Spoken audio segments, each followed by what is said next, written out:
Apakah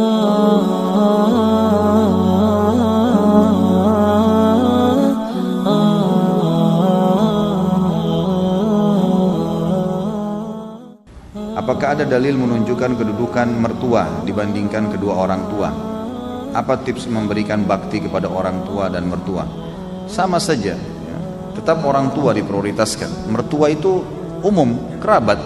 Kita berbuat baik karena punya hubungan kerabat dengan pasangan hidup kita. Jadi berbeda, tidak seperti kedudukan kedua orang tua.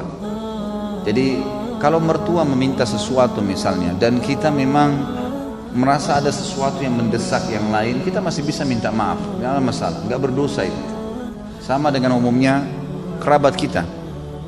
Tapi kalau orang tua nggak bisa nolak jadi dosa, nggak bisa, karena berbakti pada mereka adalah sebuah kewajiban dan ini tidak berlaku pada mertua. Jadi kita tetap berbuat baik pada mertua kita, sebagaimana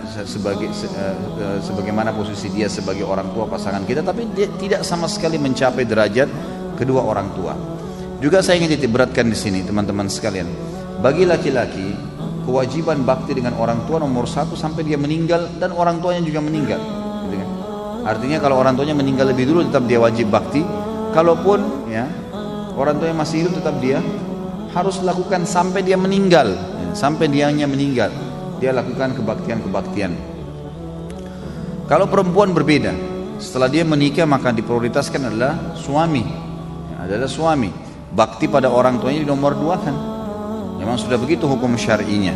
Maka setiap muslimah harus bisa memahami hukum syar'i ini sehingga dia tidak menahan suaminya untuk berbakti dengan orang tuanya. Dan harus pahamin teman-teman sekalian, cemburu itu harus pada hal yang berbau pelanggaran agama saja. Titik, nggak lebih daripada itu.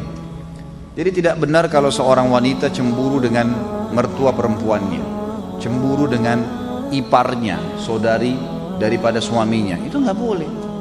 Pada tantenya suaminya, ya itu bukan tempatnya untuk cemburu di situ.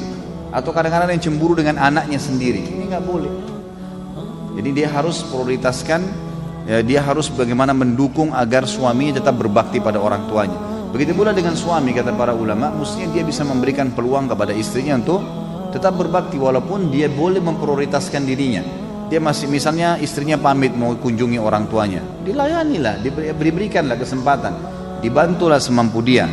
Kalau dia punya hajat mendesak, dia boleh bahasakan, tolong selesaikan ini dulu baru kemudian kamu boleh ke orang tua kamu, itu nggak ada masalah.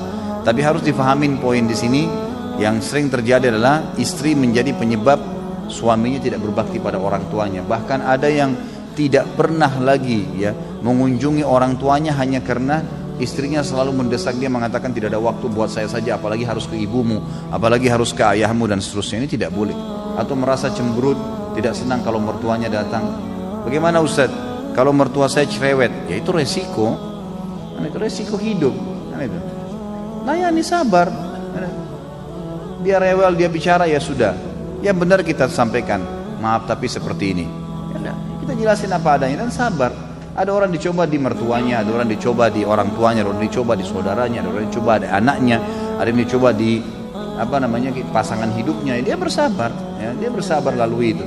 Allah SWT menilai semua dengan pahala insyaallah.